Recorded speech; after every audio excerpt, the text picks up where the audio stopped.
सुसमाचार, यूहन्ना रचित सुसमाचार उसका 3रा अध्याय, बुक ऑफ जॉन चैप्टर 3। यूहन्ना रचित सुसमाचार उसका 3रा अध्याय, उसका आप पढ़ेंगे 6वां पद। क्योंकि जो शरीर से जन्मा है, क्योंकि जो शरीर से जन्मा है वह शरीर है, और जो आत्मा से जन्मा है, और जो आत्मा से जन्मा है वह आत्मा है। वह आत्मा है। अब इधर ध्यान से सुने और समझने का प्रयास करें। बाइबल बड़े स्पष्ट रीति से कहता है जो शरीर से जन्मा है वो क्या है? शरीर है। और जो आत्मा से जन्मा है वो कौन है? आत्मा। ये बातें किससे हो रहा है? इन बातों को हम सीखेंगे थोड़ा सा और ध्यानपूर्वक ध्यान देंगे। रात के समय में फरीसियों के नाम में से एक निकोदेमुस नाम का मनुष्य जो यहूदियों का सरदार था, वो यीशु मसीह से मिलने के लिए आ रहा है। और प्रभु यीशु मसीह ने उससे कुछ बातें किया। कैसे एक व्यक्ति को जल और आत्मा से नया जन्म पाना है, और जब वो नया जन्म प्राप्त करेगा तभी वो कहां प्रवेश करेगा? स्वर्ग के राज्य में प्रवेश करेगा। आपके जानकारी के लिए पहला पद से पढ़ेंगे हम लोग, उसके बाद हम 6वें पद की ओर आगे बढ़ेंगे। फरीसियों में से निकोदेमुस नामक एक मनुष्य था जो यहूदियों का सरदार था। दूसरा पद, उसने रात को यीशु के पास आकर उससे कहा, हे रब्बी, हम जानते हैं कि तू परमेश्वर की ओर से गुरु होकर आया है, क्योंकि कोई इन चिन्हों को जो तू दिखाता है, यदि परमेश्वर उसके साथ ना हो तो नहीं दिखा सकता है। शब्द को ध्यान करेंगे, यदि परमेश्वर उसके साथ ना हो तो वो ये अद्भुत काम नहीं कर सकता। कह रहा है। 3रा पद, यीशु ने उसको उत्तर दिया, मैं तुझसे सच सच कहता हूं, यदि कोई नए सिरे से ना जन्मे तो परमेश्वर के राज्य देख नहीं सकता। नए सिरे से ना जन्मे वो परमेश्वर के राज्य को देख नहीं सकता। उसकी बात कहता है, निकोदेमुस ने उससे कहा, जब मनुष्य बूढ़ा हो गया तो कैसे जन्म ले सकता है? क्या वो अपनी माता के गर्भ में दूसरी बार प्रवेश करके जन्म ले सकता है? उसके बाद प्रभु यीशु कहता है, यीशु ने उसको उत्तर दिया, मैं तुझसे सच सच कहता हूं, जब तक कोई मनुष्य जल और आत्मा से ना जन्मे। जल और आत्मा, जल अर्थात परमेश्वर के वचन को बता रहा है यहां पर प्रभु यीशु मसीह, क्योंकि जल के स्नान से, इफिसियों की पत्री में कहता है कि वचन के स्नान से और आत्मा से ना जन्मे तो परमेश्वर के राज्य में प्रवेश नहीं कर सकता। उसके बाद कहता है, क्योंकि जो शरीर से जन्मा है वह शरीर है, जो आत्मा से जन्मा है वह आत्मा। सुनिए, प्रत्येक मनुष्य जिसे परमेश्वर ने एक ऐसा जगह बनाया है जहां मरने के बाद जाते हैं। हर एक धर्म ग्रंथ, चाहे वो बाइबिल हो, चाहे वो कुरान हो, चाहे वो भगवत गीता हो, चाहे कोई भी चीज क्यों ना हो, वो 2 चीजों का जिक्र करता है, स्वर्ग और नरक के बारे में। और बाइबिल उसका रास्ता यहां बता रहा है।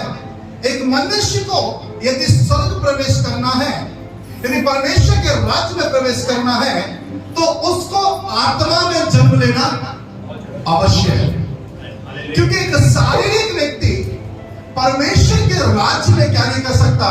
प्रवेश नहीं कर सकता। इन बातों को किसको सिखा रहा है? वो निकोदेमुस को सिखा रहा है, जो यहूदियों का सरदार बना हुआ है, यहूदियों का रबी बना हुआ है, गुरु बना हुआ है, लेकिन उसे ये नहीं मालूम है जल और आत्मा से एक व्यक्ति कैसा जन्म लेता है। Hello, praise the lord, hallelujah. सुनिए क्या कह रहा है।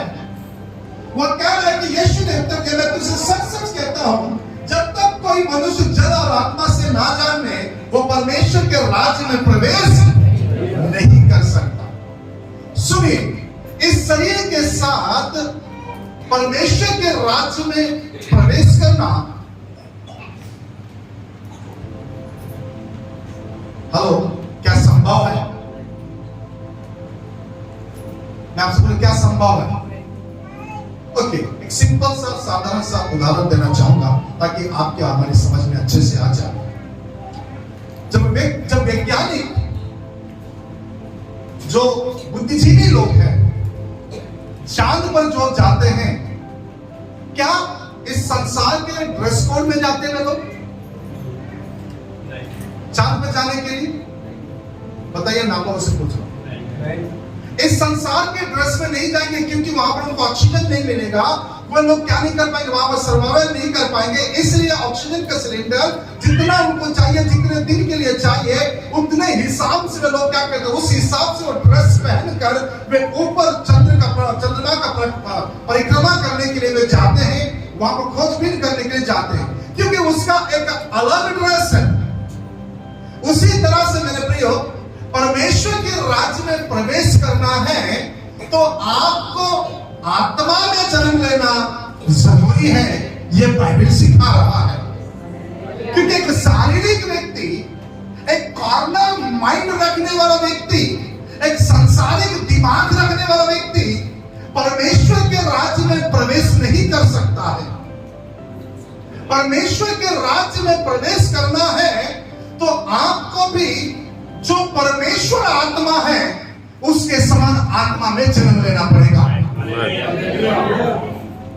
क्योंकि आत्मा की आवाज आत्मा ही पहचान सकती है। शरीर इसे पहचान नहीं सकती या शरीर इसे सुन नहीं सकता है। लेकिन जो व्यक्ति आत्मा में है वो आत्मा की आवाज को क्या करता है, पहचानता है और सुनता है। Hello, praise the lord, hallelujah. इधर देखिए, सुनिए ध्यान से और समझने का प्रयास कीजिए। दो प्रकार के जन्म के बारे में प्रभु यीशु मसीह जिक्र कर रहा है 6वें पद में। कौन सा जन्म? पहला जन्म शारीरिक जन्म, अर्थात जो माता पिता से पैदा हुआ व्यक्ति वो शारीरिक है।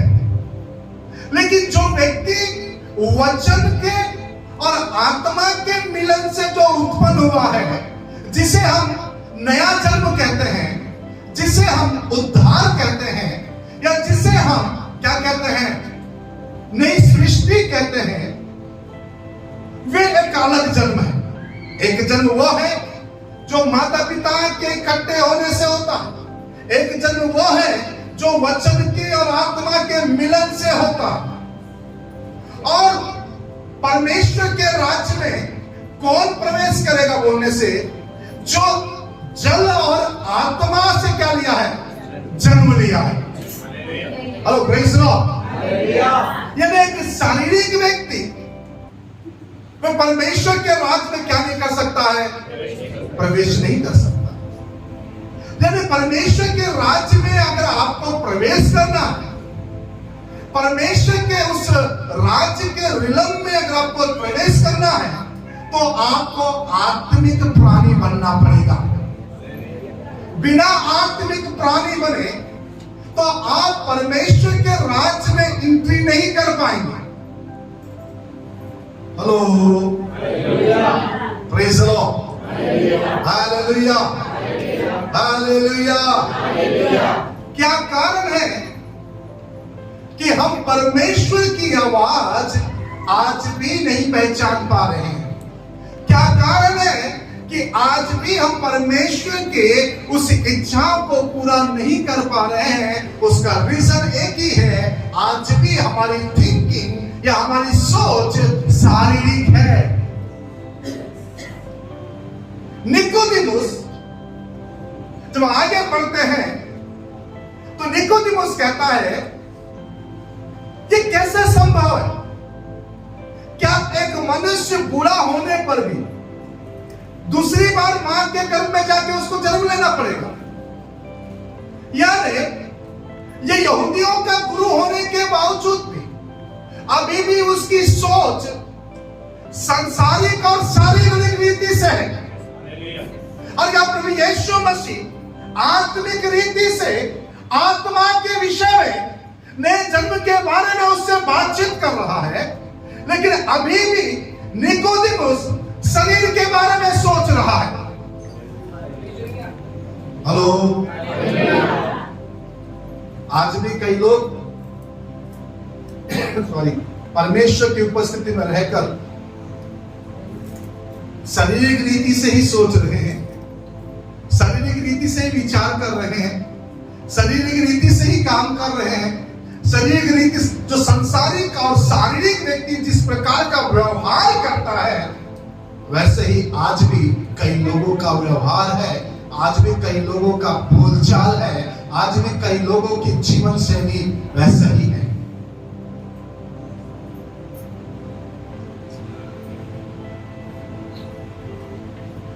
मतलब मैं अभी भी आत्मा में या आत्मा के रिलम में प्रवेश नहीं कर सका।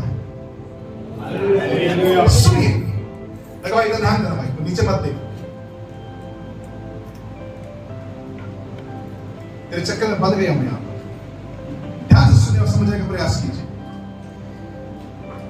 एक व्यक्ति यदि अभी भी सांसारिक और शारीरिक रीति से अगर सोचता है, आगे बढ़ना भैया, कहां आगे ले जाओ और ले जाओ, एक मिनट, सांसारिक और शारीरिक रीति से सोचता है, तो वो परमेश्वर के राज्य को क्या नहीं कर सकता, देख नहीं सकता।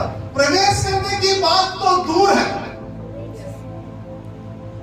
प्रवेश करना अभी बहुत दूर है, देखना अलग चीज है, प्रवेश करना अलग चीज है। आप यहां से जाते जाते चर्च को देख सकते हैं, प्रवेश नहीं कर सकते। प्रवेश करोगे तब मालूम चलेगा कि अंदर क्या है।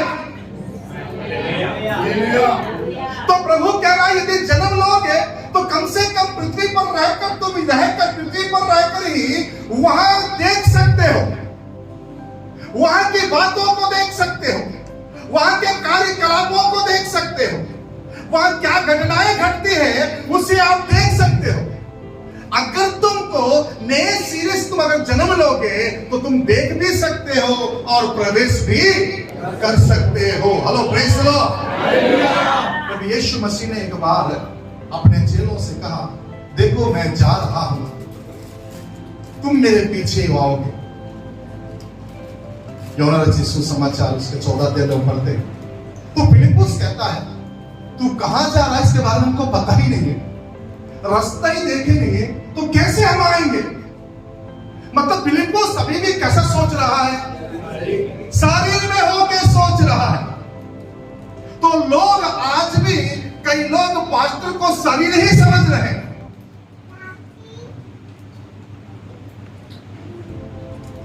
चर्च में रहने के बावजूद भी उनका सोच कैसा हो गया है, शारीरिक रीति से ही सोच रहे हैं। वो नहीं आए तो हम क्यों जाएंगे, वो नहीं बोले तो हम क्यों बोलेंगे, हम क्यों झुके। जरूरत उसको है चर्च में, हम दे रहे हैं तो वो खा रहे। मैं किसी के देने से नहीं खा रहा हूं, मेरे स्वर्गीय पिता मुझे खिला रहा है। Hello praise the lord, hallelujah, hallelujah. मैं किसी के देने से नहीं जी रहा, क्योंकि मुझे प्रभु में आकर 23 साल हो गए हैं, 24वां लग गया है। इन 24 सालों में परमेश्वर ने हाथ फैलाने का मौका नहीं दिया है, लेकिन समय समय पर जरूरतों को क्या किया है, पूरा किया है। क्योंकि हम शारीरिक रीति से नहीं, आत्मिक रीति से सोचते हैं। पौलुस इसीलिए कहता है, हम आंखों से नहीं परंतु विश्वास से चलते हैं। फिलिप्पुस से कहता है, चेलों से कहता, देखो भैया मैं जा रहा हूं। तो यीशु मसीह कहा जा रहा, मैं अपने पिता के में जा रहा हूं, तुम थोड़ी देर में मुझे देखोगे, फिर दिखाई नहीं दूंगा, और लेकिन मेरे पीछे तुम आओगे। तो फिलिप्पुस कहता है, तो जहां जा रहा हूं तो रास्ता नहीं मालूम, कैसे आएंगे। तो जहां जा रहा हूं वहां रास्ता नहीं मालूम, कैसे आएंगे। सुनिए, एक जगह पर यीशु मसीह कहता है, देखो मनुष्य का पुत्र पकड़वाया जाएगा और उसे लोग मार डालेंगे। तो पतरस कहता है, ऐसा नहीं होगा, ऐसे कैसी बात कर रहे हो आप। प्रभु यीशु मसीह अपने पिता की इच्छा जो आत्मा में देखा है उसे पूरा करने की बात कर रहा है। और यहां पतरस क्या कहता है, ऐसा नहीं होगा। किसमें सोच रहा है पतरस अभी भी? किसमें सोच रहा है? शरीर में अभी भी पतरस सोच रहा है। यूहन्ना रचित सुसमाचार उसके 11वें अध्याय में लाजर मर गया, प्रभु यीशु मसीह कहता है चलो लाजर सो गया, उठाने चले। थॉमस कहता है और चले कहते हैं अरे सो गया तो उड़ जाएगा, सो गया तो प्रभु यीशु मसीह बोला इनके अभी भी समझ में नहीं आया, तो सीधा सीधा बोलना पड़ा उसको, वो मर गया भैया, उसे फिर से जिंदा करके जाना है। यानी प्रभु यीशु मसीह के साथ रहने के बाद भी वो चेले अभी भी उनका विचार कैसा है?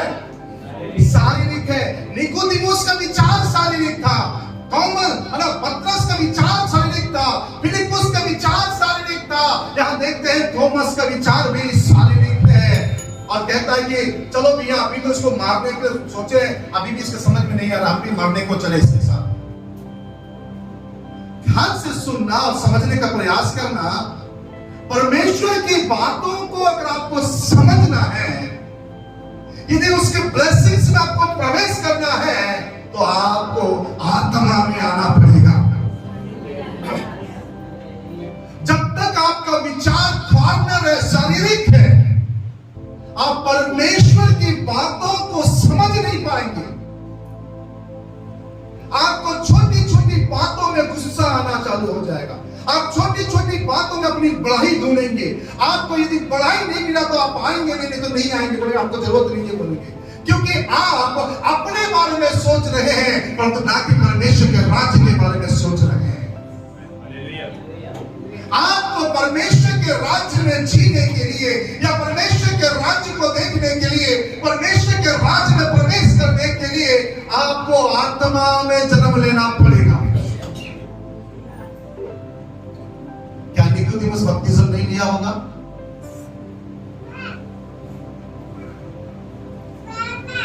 क्या निकोदेमुस को बपतिस्म के बारे में नहीं मालूम है? तो प्रभु यीशु मसीह क्या नया विधि चालू किया बपतिस्म वाला? ना ना, हेलो सुनिए ध्यान से।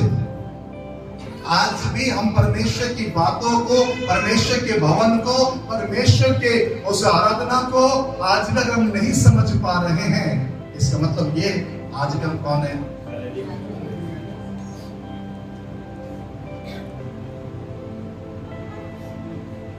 आज भी सामने रखी हुई मेज की अहमियत अगर हम नहीं समझ पा रहे हैं, हम कौन है? शारीरिक।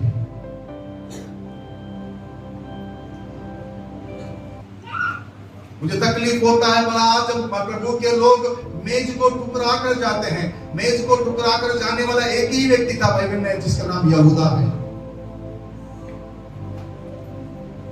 जिसका नाम यहूदा है। उसी ने उसको ठुकरा कर गया है। सुनो मेरे दिल, ध्यान से सुनिए और समझने का प्रयास कीजिए ना। हमको अपने आप को जांचना है, हम आत्मिक है या शारीरिक है। और एक स्पष्ट रूप से यह कह रहा है, सुनिए ध्यान से और समझने का प्रयास कीजिए। जो शरीर से जन्मा है वो क्या है? शरीर। मतलब जो शरीर से जन्मा व्यक्ति कैसे, कौन सी बातें करेगा? वो कौन सी बातें करेगा? शारीरिक बातें, छोटी छोटी बातों में। लेकिन जो आत्मा में जन्मा है वो आत्मा की बातें करेगा, क्योंकि आत्मिक बातें अलग है। शारीरिक बात, जो व्यक्ति शरीर से जन्मा है ना, उनके जीवन में देखना रगड़े भी होंगे, झगड़े भी होंगे। तो शरीर से जन्मा है वो कैसा रहेगा? उसके जीवन में झगड़े भी होंगे, रगड़े भी होंगे, उसके जीवन में तमाम प्रकार की बातें होंगी। लेकिन जो सीरियल में जो आत्मा में जन्मा है वह हर एक बात को नजरअंदाज करते हुए चला जाएगा, क्योंकि उसको मालूम है मुझे इसमें उलझना नहीं है, मुझे आत्मा में बढ़ना है। तो प्रेज़ गॉड, हालेलुया। मुझे इन चीजों में उलझना नहीं है, मुझे आत्मा में बढ़ना है। सुनिए, हम बड़े बड़े शब्दों को लोगों को बोलकर चले जाते हैं, क्या हम माफी मांगते हैं? अगर हम माफी नहीं मांग रहे हैं, इसका मतलब यह है आज भी हम अपने अहम में हैं, आज भी हम अपने मैं में हैं। इसका मतलब यही है आज भी हम शरीर में हैं, आत्मा में नहीं है।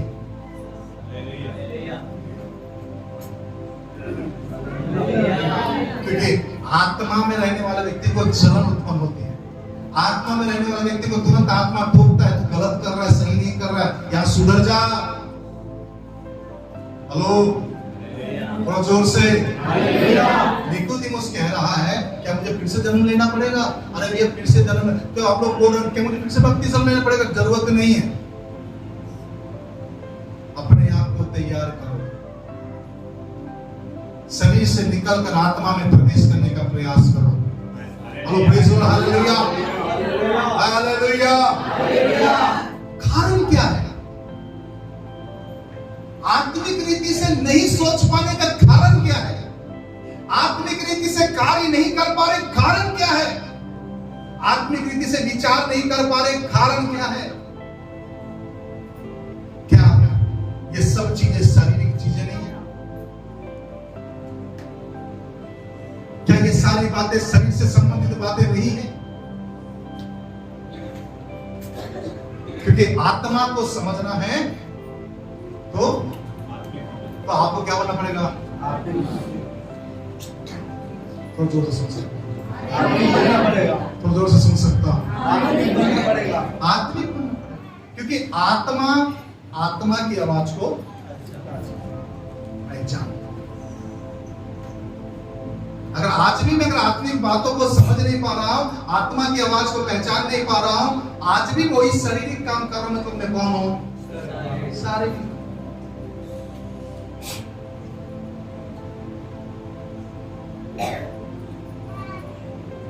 सुनिए, it is not a proof, ये प्रमाण नहीं है। आप अन्य भाषा में कूद कर चिल्ला देने से आप आत्मिक बन गए।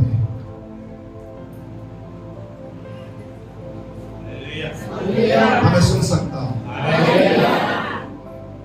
अब जोर जोर से चिल्ला देने से, बोलने से ये प्रमाण नहीं है कि आप आत्मिक हो।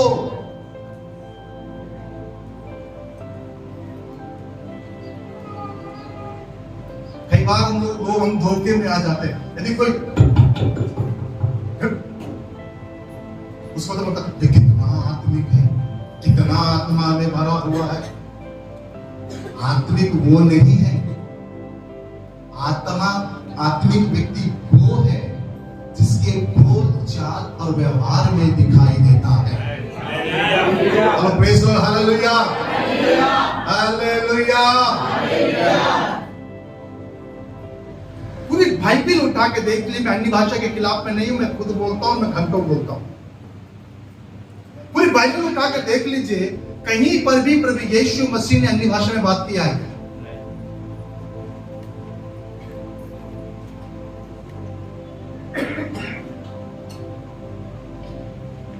लेकिन उसका पूरा कार्य आत्मिक था। उसकी पूरी बातें आत्मिक थी, उसका व्यवहार आत्मिक था, उसका उठना बैठना आत्मिक था, उसका कार्य करना आत्मा में था, उसका क्रूस पर चढ़ जाना आत्मा में था, उसका जन्म लेना आत्मा में था, उसका मुर्दों में से जी उठना आत्मा में था, उसका सर उठाया जाना आत्मा में था।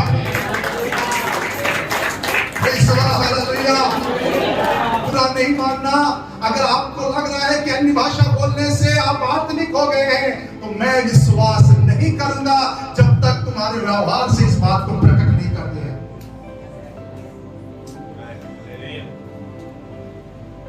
Praise the lord, hallelujah. Nicodemus कह रहा है क्या मुझे दोबारा जन्म लेना पड़ेगा? अरे भैया, तू यहूदियों का गुरु और प्रभु होकर भी आत्मा की बातों को तू नहीं समझ पा रहा है। मैं इस पृथ्वी की बातें कर रहा हूं तब तेरे समझ में नहीं आ रहा है। यदि मैं ऊपर की बातें करूंगा तो तुम्हारे समझ में क्या आ रहा है? तुमको मैं यहां बता रहा हूं अपने माता और पिता का आदर करना, तुम वो नहीं सीख पा रहे हो, तो मैं स्वर्ग का दरवाजा खोल दूंगा तो तुम क्या समझ पाओगे? मैं यहां तुमको बता रहा हूं एक दूसरे को माफ करो, तो मैं स्वर्ग का रहस्य तुमको बताऊं तो तुम क्या समझ पाओगे?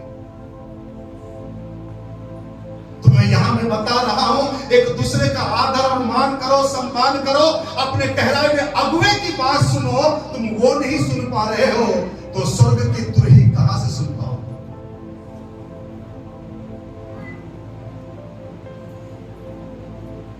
क्या मैं सही प्रचार कर रहा हूं? Hello, praise the lord, hallelujah. Yeshu Masih ने यही बात बोला, अरे भैया जन्म लेने की है ना, यहाँ की मैं बात कर रहा हूँ जो आत्मा और जन्म वचन से जन्म लेना, तुमको यहाँ की बात कर रहा हूँ, तुम्हारे समझ में नहीं आ रहा। अगर मैं स्वर्ग की रहस्य की बातें बताने लगा तुमको क्या समझ में आएगा? क्या समझ में आएगा? कई लोग प्रार्थना करते थे, प्रभु मुझे बता तेरी मर्जी क्या है, तेरी मर्जी क्या है? मेरी मर्जी यही है, तू मेरी इच्छा पर चल, वचन को सुन, यही तो मर्जी है। बाइबल को छोड़कर घुटनों में बैठे हुए हैं, बता तेरी मर्जी क्या? तो प्रभु बोला कि पहले पढ़ ले, समझ में आ जाएगी। और ओपन तो कर लिखा वहां पर क्या करना चाहिए और क्या नहीं करना चाहिए। इतना बड़ा मैनुअल हमारे हाथ में दे दिया और हम लोग पूछ रहे हैं जाके वेटर से क्या क्या खाना अच्छा लगता है यहाँ पर। हेलो, क्या हमारी परिस्थिति कुछ ऐसा नहीं है? हेलो, थोड़ा जोर से। जो शरीर से जन्मा है, जो शरीर से जन्मा है, जो शरीर से जन्मा है, थोड़ा जोर से बोलिए ना। जो शरीर से जन्मा है और जो आत्मा से जन्मा है, तो हमें जानना है कि हम कौन है। मैं अपने प्रचार में नहीं आया, मैं अभी तक चल ही रहा हूं यहीं पर। अब मैं उसमें घुसा नहीं कि जो शरीर से जो आत्मा में जन्मा है वो किस प्रकार के कामों को करते हैं, जो आत्मा में जन्मा है वो कैसे कैसे कार्य कर सकता है, उसके जीवन में क्या है। अब मैं खाली दोनों को डिवाइड कर रहा हूं, शरीर को अलग कर रहा हूं, आत्मा को क्या कर रहा हूं, अलग कर रहा हूं। शारीरिक काम जानते हैं क्या है? जानते हैं आप? नहीं जानते हैं तो मेरे साथ पढ़ लेंगे आप। गलतियों की पत्री निकाल लीजिए, 5 वाक्य।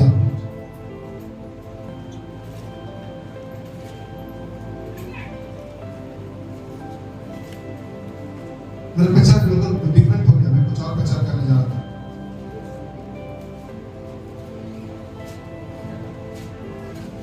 शरीर काम तो प्रकट है, लिखा मामा, बोलो। शरीर के काम तो प्रकट है। रेफरेंस बताओ मैं 5 का पढ़िए। शरीर के काम तो प्रकट है।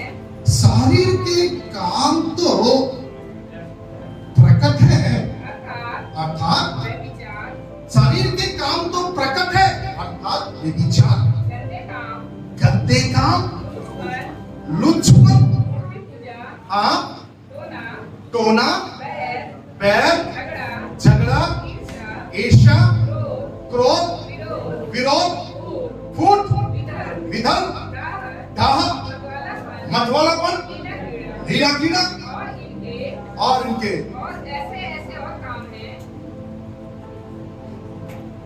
और ऐसे और भी अधिक काम हैं। मैं तुमको पहले से ही बातों कर क्या कर दिया, तुमको मैंने चेता दिया, पहले से मैं तुमको बता दिया। ये सब किसमें गिनती आ रहा है? ये सब आगे को नीचे लिखा और थोड़ा सा शारीरिक काम प्रकट है, अर्थात विचार करते काम लुच्चपन, प्रतिपूजा, तुलना, बैर, झगड़ा, ईर्ष्या, क्रोध, विरोध, फूट, विधर्म, है ना, दाग, मतवालापन, लीला कीड़ा और ऐसे अनेक काम है। ये सब काम क्या है? कौन सा काम है? अगर इसमें से एक भी काम है हमारे जीवन में तो हम आत्मिक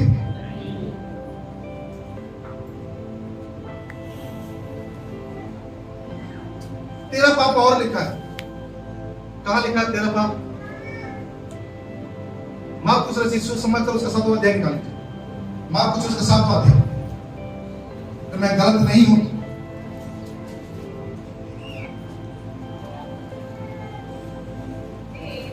एक मिनट, क्या लिखा पढ़ो, 19 से पढ़ना। हाँ, अब एक काम करो, 19 से मत पढ़ो, आप पढ़ो सीधा 18%। उसने उनसे कहा, हाँ,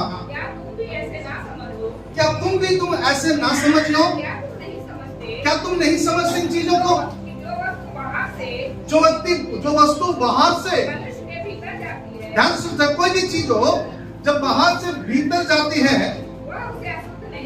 वो उसको अशुद्ध नहीं करता, क्योंकि वो उसके मन में नहीं, परंतु पेट में जाती है। परंतु जो कुछ तुम खाते वो कहाँ जाता है? पेट में जाती है वो पेट में जाता है और संडास में निकल जाती और संडास में निकल जाता है। और ये चीजें, खाने वाली चीजें तुमको अशुद्ध नहीं करता। बोलता आगे, है। फिर उसने कहा जो मनुष्य में से निकलता है जो मनुष्य में से निकलता है, वही मनुष्य को अशुद्ध करता है। जो मनुष्य में से निकलता है वही मनुष्य को क्या करता है? अशुद्ध करता। क्या क्या निकलता मनुष्य में से? बताना अंदर से। क्योंकि भीतर से क्योंकि भीतर से अर्थात मनुष्य के मन से अर्थात मनुष्य के मन से बुरी चीज बुरे बुरे विचार, विचार, चोरी, हत्या, अस्तिगमन, लोभ, दुष्टता, छल, लुचपन, क्रोधदृष्टि, निंदा, अभिमान और मूर्खता निकलती है। ये सब बुरी बातें भीतरी से निकलती है जो मनुष्य को क्या करती है? अशुद्ध कर देती है। तेरा पाप है, गिन लो, गिनना है पाप। सुनिए, अगर ये सारी चीजें हमारे जीवन में अभी भी वर्तमान हैं तो हम शारीरिक है, आत्मिक नहीं। मैं फिर से कह रहा हूं, अन्य भाषा बोल देना, आत्मा में होना या आत्मिक प्रमाण नहीं। अन्य भाषा बोल से जोर जोर चिल्ला देना, इसका मतलब ये नहीं कि ये व्यक्ति आत्मिक है।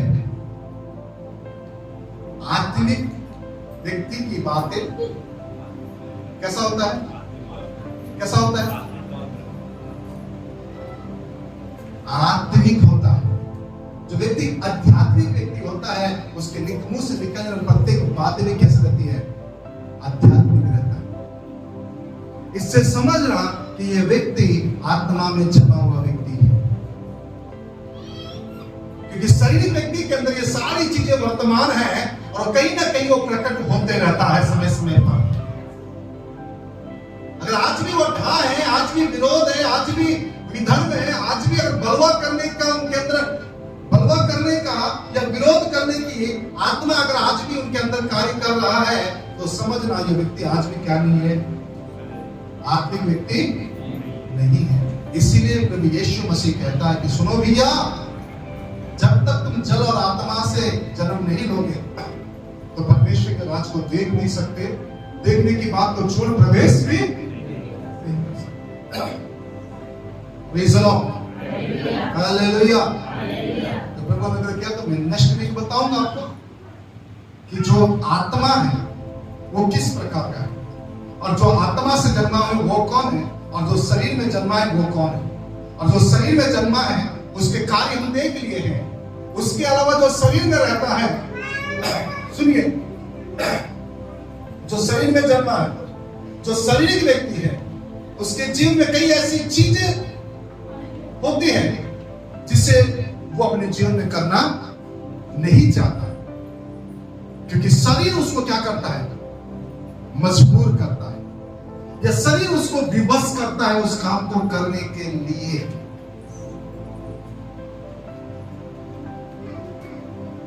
Praise the Lord. इसीलिए बाइबल बड़े स्पष्ट तरीके से कहता है, आत्मा से शारीरिक क्रिया को क्या करो? मारो।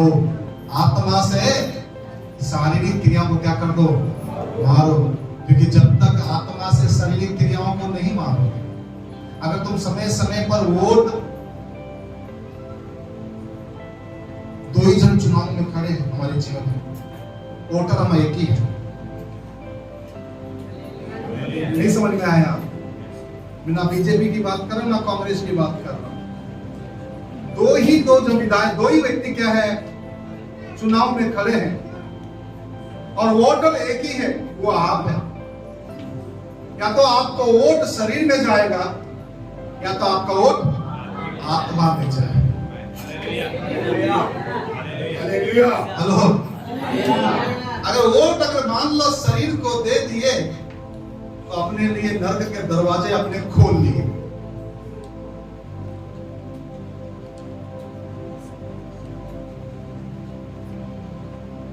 अगर आपने अपने वोट अगर आत्मा को दे दिया तो समझ जाना आप अपने लिए स्वर्ग के दरवाजे खोल लिए। दो प्रतिनिधि हैं, वोटर एक ही है। Hello, praise the Lord. प्रतिनिधि कितना है?